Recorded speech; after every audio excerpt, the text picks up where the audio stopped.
All right, guys, we are back for another Dokkan battle video. Okay, so Minato created another one of these threads right here, where people were able to vote how good they thought characters were. So we can just go ahead and go through this. Now, this is for the, inaugural Global Dokkan Celebration, which is kind of the successor of the Worldwide Download Celebration. And, I mean, if we compare this to previous Worldwide Download Celebrations, I would say this was the best. I mean, this probably was... I would say definitively the best celebration in Dokkan history. The 10th anniversary is the only other one I think that's really in argument. At least Dokkan Twitter has been very weird when it comes to talking about the 10th, like very odd when it talks about the 10th anniversary. But I mean, it's pretty much between these two celebrations. I mean, as the game has gone on, I mean, just quality has gone up and up and up. The other thing that's crazy is the amount of characters apparently is going up and up and up and up. But we'll talk about that soon. All right, so let's jump in. The blues, I mean, they're okay.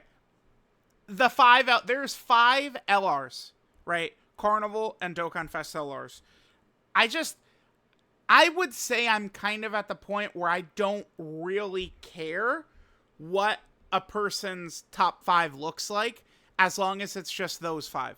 If you have Omega at 1, valid. You got the blues at 1, valid. You got Super Saiyan 4 Gogeta at 1. I think that is still valid. At Rose, I don't know if I can get up above the blues, but, like, I mean, I don't know. Like, there's situations, right? And obviously Gohan, Goten, and Trunks, right? The second you get to turn 3, I mean, they're the best unit in the game for sure. Like, it's, like, all 5 can have reasonable, I think, like, arguments, or, places within the top 5.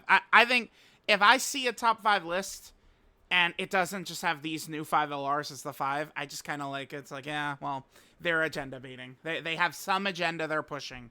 Some agenda that they're working towards. Because I think the new 5, it's the best, like, main characters of a celebration ever, probably. I think number 2 would probably be last year's Worldwide, the Broly movie Worldwide. And then I think maybe number 3 would be the 9th anniversary.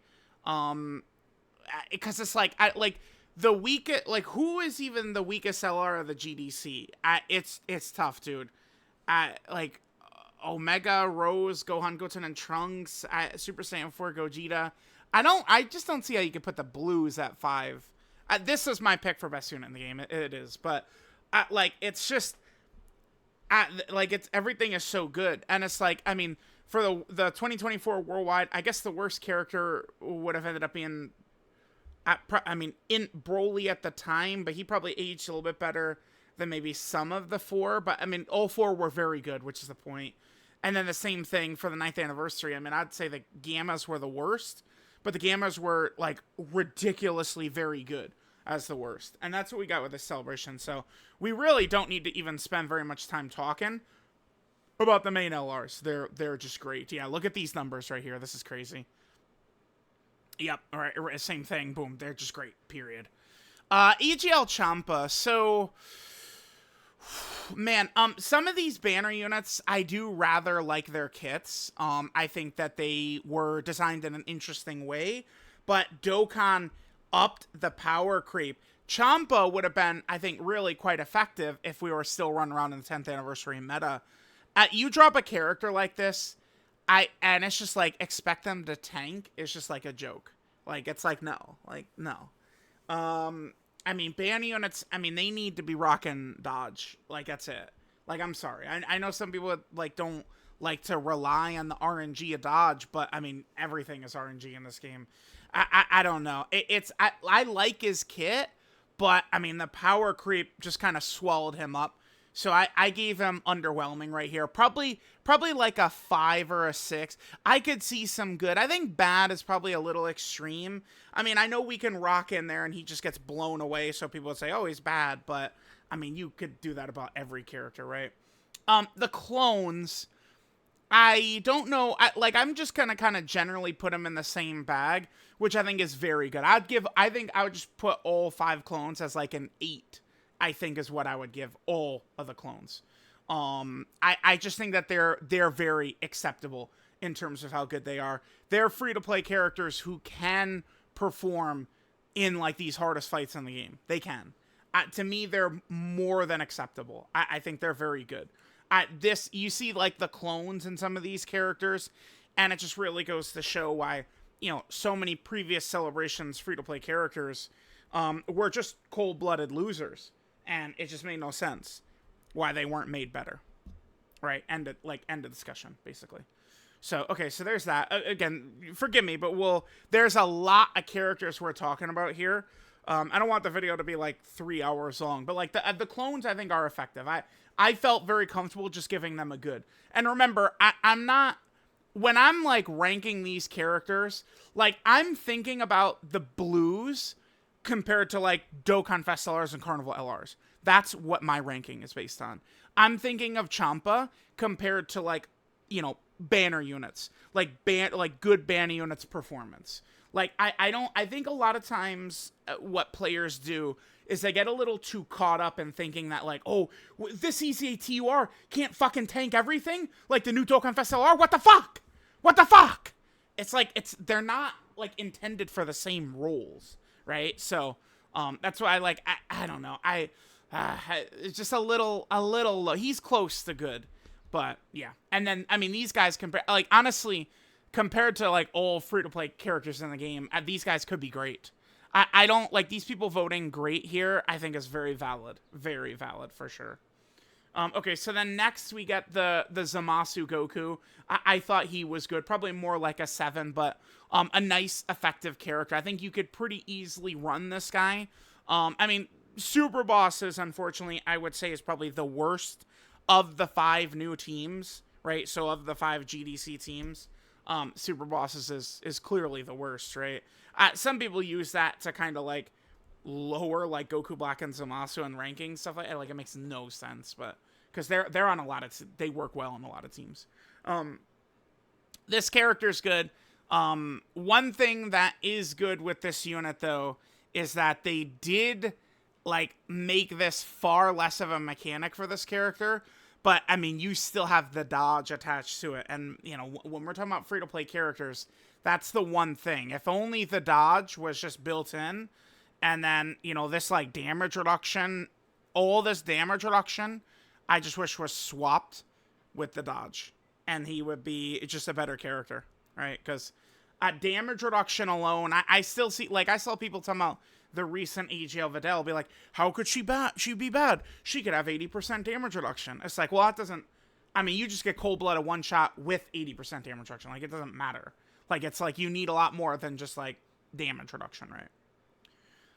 VB. I thought that this guy was tremendous. Now, yes, I mean, you could easily see him die, but again, this applies to every single character, guys, in the game right now. There is no character if we're including Festival, which I do, Int Fapu is not an option in there, but outside of like Int Fapu who dies, and that's the point, you revive, and then the next turn he has a Ghost Usher, and then, if you float him off on his second turn to use the Ghost Usher, the new characters are doing enough damage, and these bosses are not damage sponges like the 10th anniversary bosses are. So like Int Fapu shouldn't really be losing runs almost ever.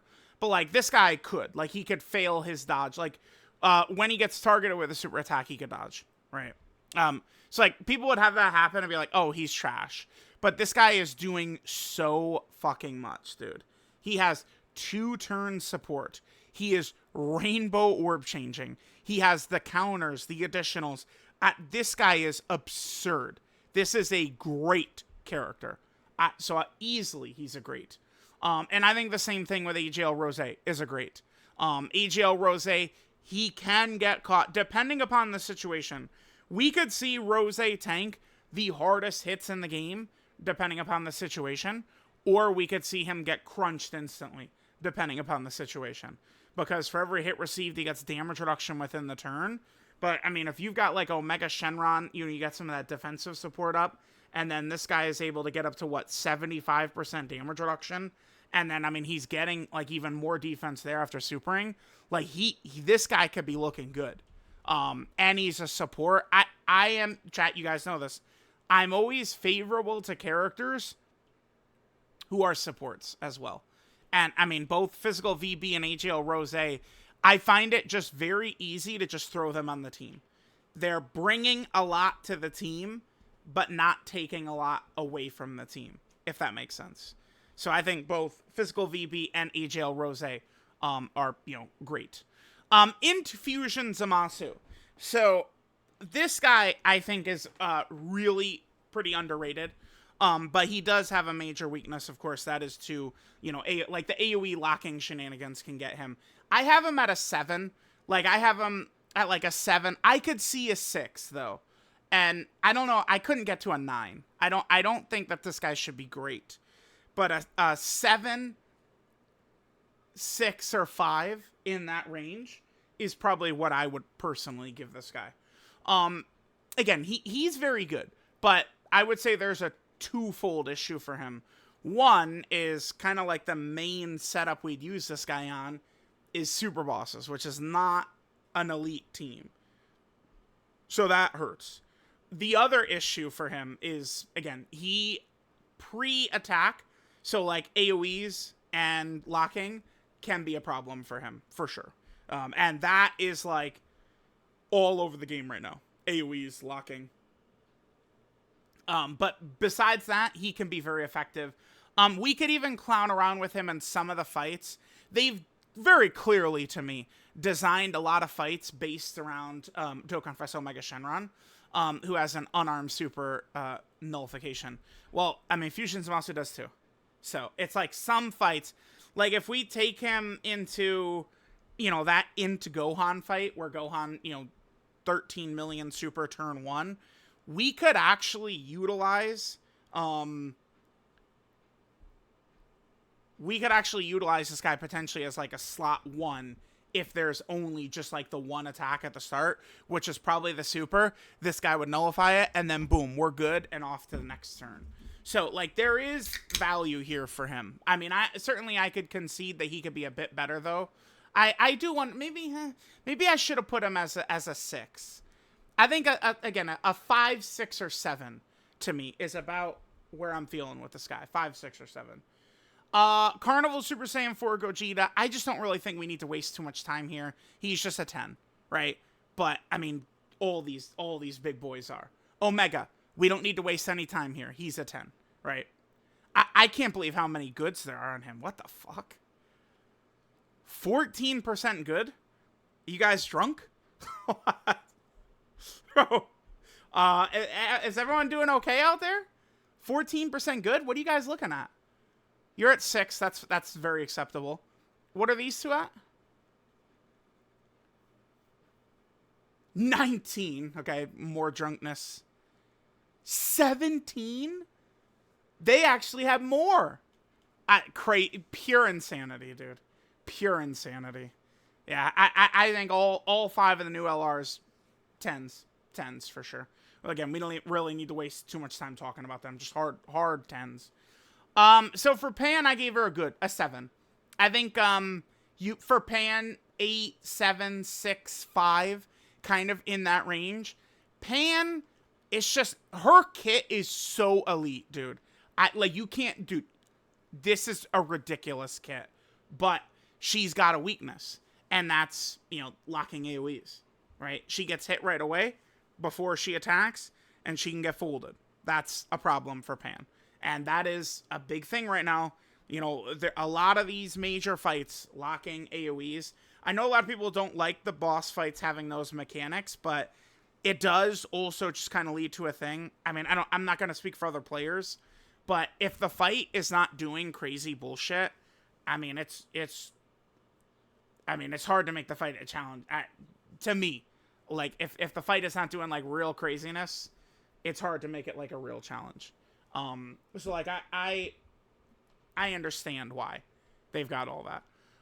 But like if you're able to just get a turn like this Pan to just do her shit and not die, she is doing so much with this, and then do not even fucking get me started on this shit. This 2-turn defense, and she potentially could, supers. She has supers everywhere. Just insanity, chat. Absolute insanity. So I think this pan is pretty good, but, you know, she's not perfect. This is one of those things when we're talking about free-to-play characters or banner units, them going damage reduction, damage reduction, damage reduction. She'd be much better if that was all dodge. Just, you know, that's how it is. So, all right, there's Pan. Nova. Do you guys know what I'm going to give Nova? I think he's a 10. I think Nova's a cold-blooded 10. Now, Nova is not perfect. Okay.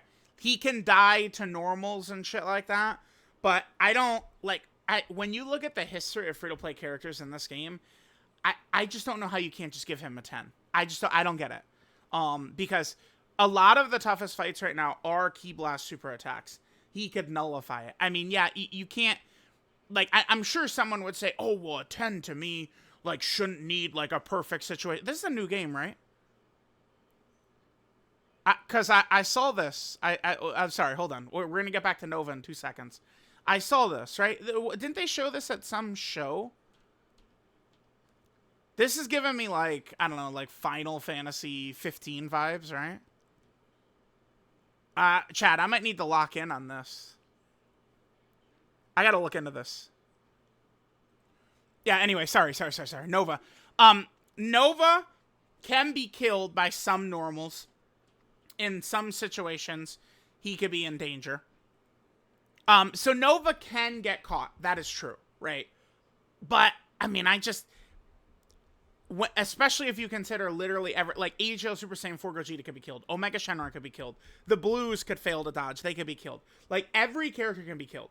So, like, I just know how people are. Like, I'll say, like, oh, this guy's a 10. He's one of the best free-to-play characters ever.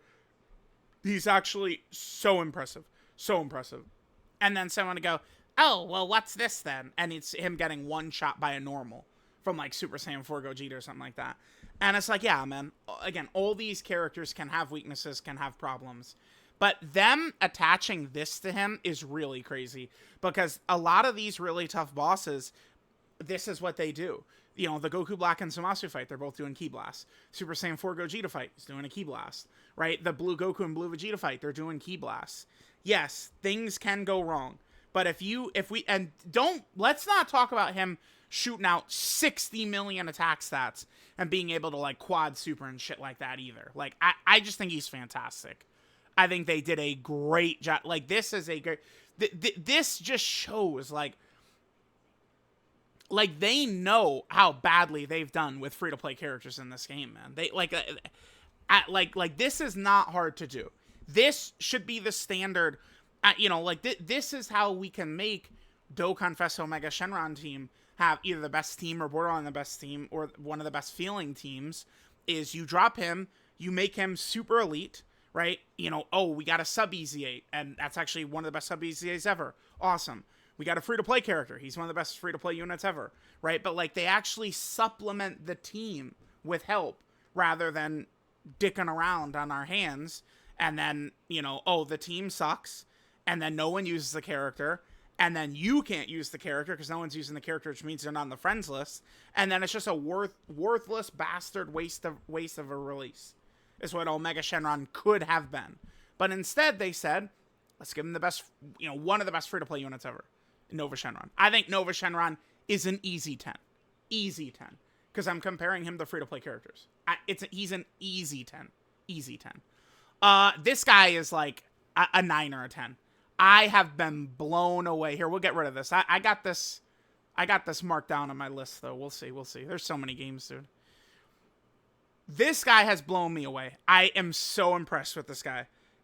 Easy at 9 or 10. I just think that, you know, you get him in slot 1 or slot 2, and he's able to tank a lot of shit. Them buffing this from 30%, and it was 30 in base, yeah, 30 in base, 30 at EZA, jumping it up to high chance. Now you've got, like, a real shot of it proccing when receiving a super attack. I don't know. Like, I don't need to talk much about him. I've just been super impressed, man. I think he's a great super EZA. Dokkan, I mean, super EZA has fleshed out this game so much, dude. I think it's huge for him. This guy, Super Saiyan 4 Vegeta. I couldn't go bad. I probably could have. we could probably get to like a 3. But I think that this guy, like 4, 5, 6, I can't. There's great votes here. That's just like Vegeta fans, right? That's just like Dokkan. Like, Dokkan players love a character that everyone hates. And, like, everyone, like, oh my god, this guy's so bad. Look, he dies constantly. And then a Dokkan player will see that and be like, no, but in my hands, he's so good. And then, oh, look at the screenshot clear with him. He's so good. Like, those are the types of characters that Dokkan players love. So it makes sense that he would get great votes. But yeah, I mean, he's just very underwhelming. Actually, let me not close this guy. There's a difference. There's literally one difference right here. All right. So right here, Vegeta kicks in when he attacks, right? Gets this 100% defense, 100% attack. That's all good. Goku, it's when he, dude, like, this is the shit that, like, anniversary LRs have this shit, right?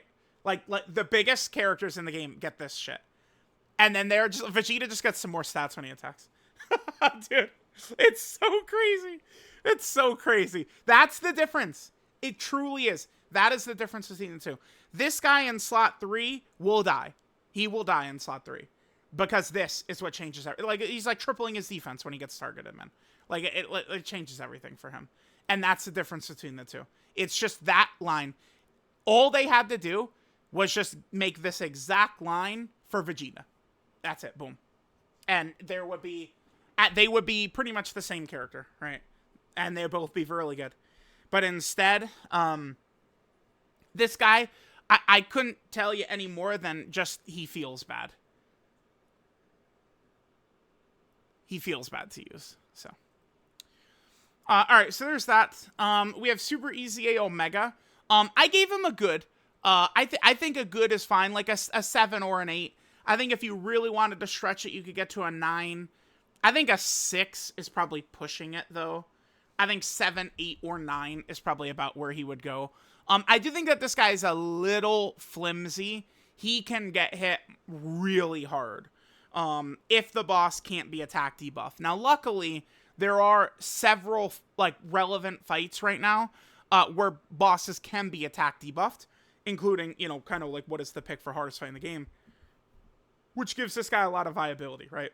If you're able to proc this guy, like, his kind of, like, defensiveness not being quite enough doesn't really come into play if you're able to attack debuff and he's applying this to the enemies, right? But the one thing I do like is that they also, oftentimes when characters suck, is when they vaguely can do, like, decent damage, or they vaguely have, like, okay-ish defense. Like, they're kind of just, like, balanced, and then it just means they fucking suck. Like, characters that are, like, specialists are gonna be better, because they're really gonna excel in some role. This guy hits really fucking hard. Right away. He hits really hard. So, like, him being able to do all that damage, I mean, you can end the fight quick. Especially if you know, you're able to attack debuff too. So he shows up, is protecting the other units, making your strong defensive units even better defensively. His defensive weakness doesn't really show out too much. And you're wrapping the fight up super quick because he could drop, you know, 480 million supers or whatever the fuck he does. He could be pretty good. Okay, now here's where I'm going to probably disagree with a lot of people. Okay. I get it. I know. Okay. For me, this guy's a 9 or a 10. And for this guy, he's a 9 or a 10. I think their kits are so good. I'm so serious. Dude, I'm actually, like, dead-ass serious. I think that they are so good. These are Sub-EZAs. You guys understand that? Like, I feel like this year, we probably have had more, like, Sub-EZAs have taken a leap up. I'm just kind of, like, curious. Sub-EZA characters, I mean, Jason Birder are horrible. Raccoon and Gold are, I mean, they're good, but, like, it's the Ginyu Force characters you can't really use. I'm looking for Sub-EZAs. I mean, they're, like, okay. I think, like, just, like, okay for them. Well, I guess, I mean, really, we don't get very many. Yeah, okay. Yeah, we still really don't get very many Sub-EZAs. I mean, these guys were pretty good, but they were restricted to Universe 7, which was kind of the thing with them. My point, though, is that I think that these guys are just, like, really, really strong for what they are. Now, because of their nuking leader skills, they are banned in a lot of content. So, like, if you want to use that to say that they're bad or underwhelming, because most of the fights we can't use them in, I understand that. But, I mean, again, Sub-EZAs, historically in this game, we have, like, Tech God Goku, and then, like, 50 levels of shit. Like, it's like Sub-EZAs are not even hit or miss. It's just like miss. Decent character, miss. Like, this was a good batch of Sub-EZA characters. I was really impressed. This guy not being usable in GT Heroes really hurts that team. This guy kicks ass, dude. He's doing a lot, man. This guy would, I'm so serious. He would massively buff the GT Hero team. He is a must run on that GT Hero team if you can run him. He's doing so much. And, I mean, again, like, these types of characters, I don't give a fuck about damage reduction so much for them. Because, cool, they got 60% damage reduction. Killed in one hit anyway. Like, it doesn't matter. Right? Yeah. 60% taken away of a 17 million super. Yeah, we're still one shot dead. So, I just think that their kits are too tight. They're too powerful. These guys are really powerful. And I think Dokkan, they knew what they were doing, right? Because they knew that these guys were limited so much. They did make them really good. But, I mean, I'm choosing to just focus on how they perform and their kits, rather than the fact that they are limited in events.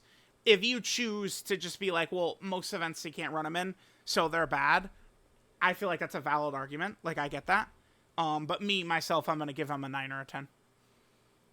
Pan, I think is phenomenal as well. I mean, she can die a lot, but I just can't stop using her. I mean, we have two teams right now, GT Hero and Youth, where she's a must-run in this content. She has support everywhere, dodge everywhere. The one thing that does hurt Pan a lot, though, and maybe we could bump her down to a good because of this. So she has her 30% dodge right there, and then she gets another 40% dodge when she attacks. Right? So that just makes it tough. That makes it tough. And I know people could be like, oh, she's so good. Here's this clip montage of her dying over and over. Yeah, but again, we could do that with most characters. She still gives us a very good chance to win versus most of the game. I think a really, really good Sub-EZA. Now, for GT Trunks, I think he's just good, 7 or 8. And the EGL Super Saiyan 3 Goku, he's good, 7 or 8. We don't really need to spend too much time there. Sin is just a hard, cold-blooded 10 out of 10. Yeah, look at this. He's only at a 10%. This is like the second highest rated character we've seen in this, besides Super Saiyan 4 Gogeta, right? So Super Saiyan 4 Gogeta was. So it really is just like loud, obnoxious accounts on Dokkan Twitter who cry their fucking asses off, and the majority is just side-eyeing them. Yeah. So Super Saiyan 4 Gogeta, I see so much shit talk about this guy, and he's the highest rated character in here. How many votes? 3,000 votes. And he's the highest rated character in here. Okay. Sure. And Texan is right there. I mean, yeah, we don't even really need to spend time talking about him. He's a cold-blooded 10. I created the new... We're going to be doing this quite a bit, this new system. The Dokkan Diamond. Well, I'm not going to do these often, because I would like to do these when there's actually going to be movement here. Right? Like, if I did this right now, would I even move anything? The only thing we could have a real discussion about is getting Fat Boo in Int. But that's everything else I'm totally good with. But, like, dude, Hit is really good, man. Yamcha's really good. Vegeta and Trunks are so overhated. I mean, I want to get Int Fat Boo in here, but over who? I don't know. I don't know. But yeah, that would be it. Just getting Int Fat Boo on here somehow. But look at Texan. Like, dude, he's just that good. That's not, like, I saw some people say, like, oh, he's so overrated. No, he's not. He's just flat out cold-blooded beast. This is a fucking demon. That's all he is. Yeah, easy 10. We don't even need to spend more time talking about him. Must run. Awesome character. The EZA LR Legion of Shadow Dragon. Great. I think we easily apply a great to them. Remember, I'm using, like, this is my methodology for, like, rating characters, right? I'm comparing this not to Dokkan Fest Omega Shenron. I'm not comparing this guy to Carnival Blue Gogeta or Dokkan Fest LR Beast Gohan. Oftentimes, that's what players do, right? They're comparing this free-to-play character to those. I'm comparing this guy to other free-to-play units, and I think that this unit is just really impressive. Great support. They can have some nice tankiness.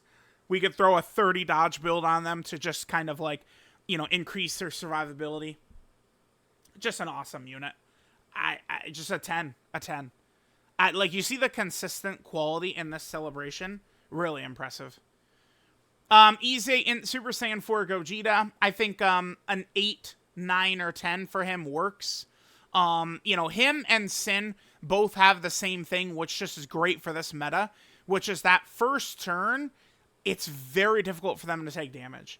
That is a huge ability, man. It's good.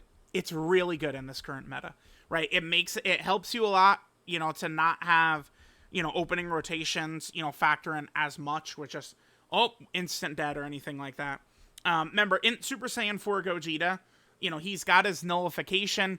This is like monster stats in slot 2. He's really good. Turn 1, you could kind of go slide him a little bit as like a slot 1 or something like that. After that, he could just be a very impressive character. I like him, again, 8, 9, or 10 for him. Vegeta and Trunks, I felt like I was a little restrained with this character. Do you guys know what I'm going to give him? I gave him an 8. To me, an 8. I think a 9, 8, 7. I think if you really wanted to just... Alright, I mean, this character, like, we just have to talk about it. It's very possible that it's just, the loud and wrong section of, like, Dokkan Twitter, might be the ones who are just, like, really whining about this. But, I mean, it is just a fact. Vegeta and Trunks are meant for this. That's it. Like, that's the type of fight they're meant for. For, like, some of these, like, 10-turn red zones, yes, they could do good in there, too.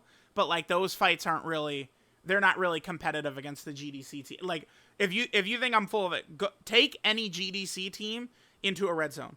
The red zones are non-competitive against the GDC teams. You will win every time unless you choose to throw intentionally. Like, it's just like, the red zones cannot compete with these, like, big jump that these characters' powers took, right? So, that leaves just the Festival Battles, which is... So, they have this. They gave them this. This, to me, is one of the more fun things Dokkan has ever done with a character. Now, maybe, I enjoy it, but others don't. Like, I could, fully get that.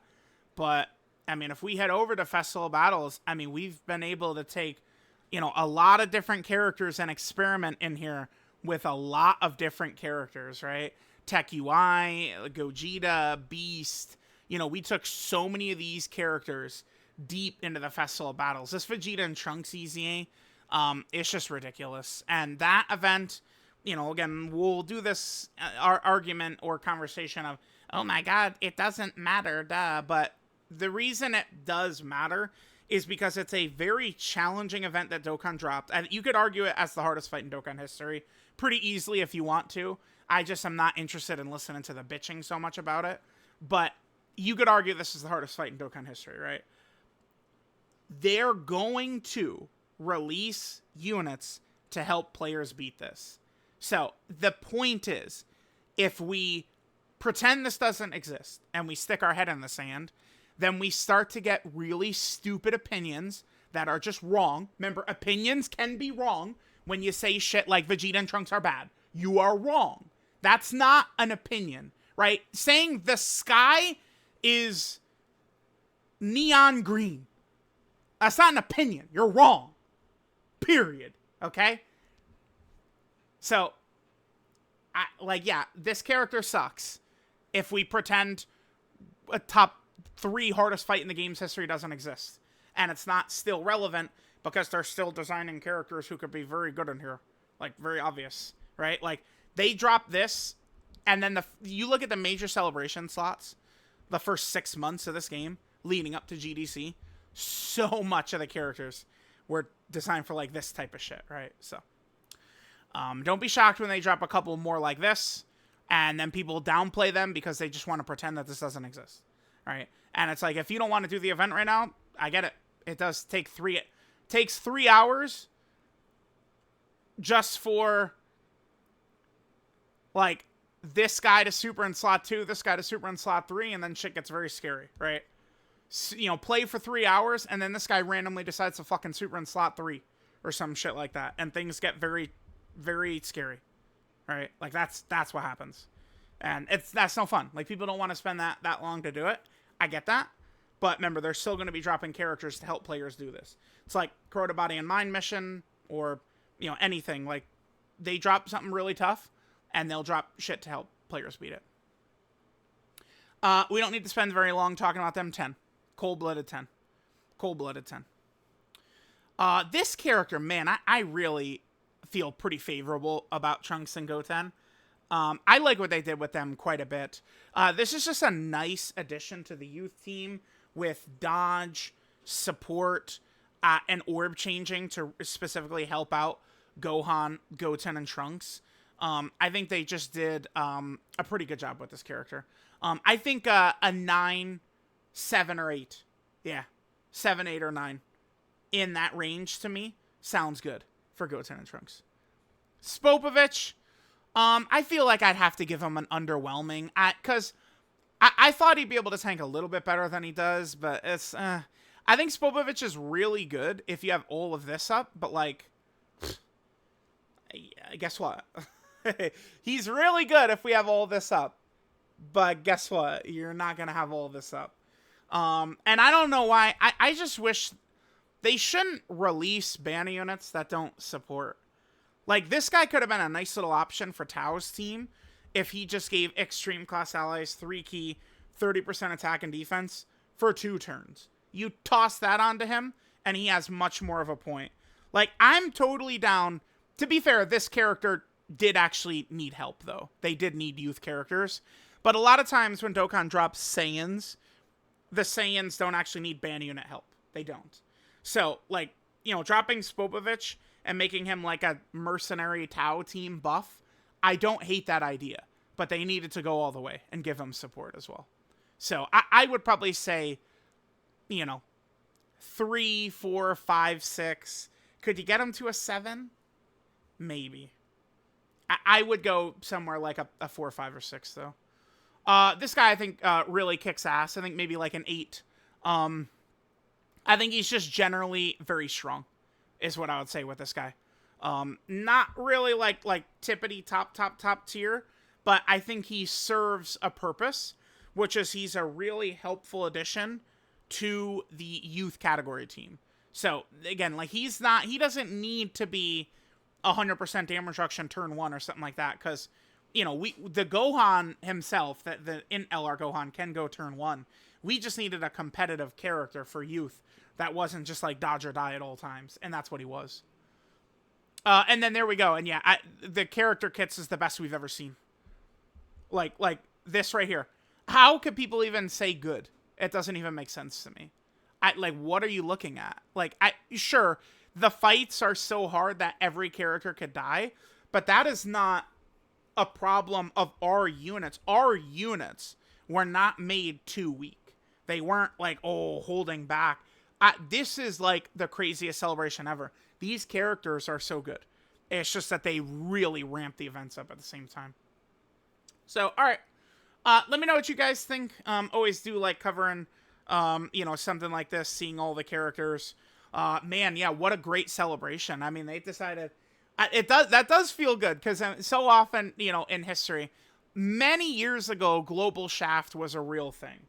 Like, we're talking 8, 9 years ago, 7 years ago.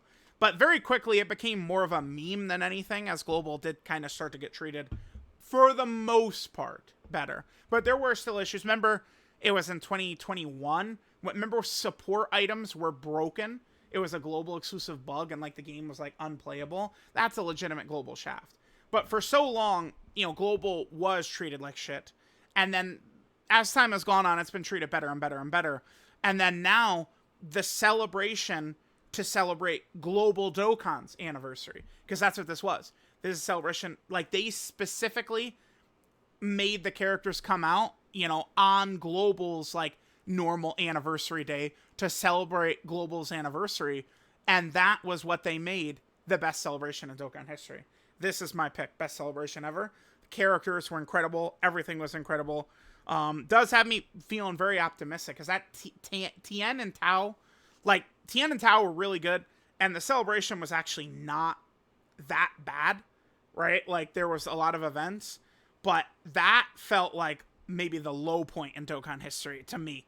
Like, that Tien and Tao celebration was just, and it's so crazy because Tao and Tien kick ass so much, but, like, bro, I can't even explain it. It was just like a perfect storm of people not giving a fuck.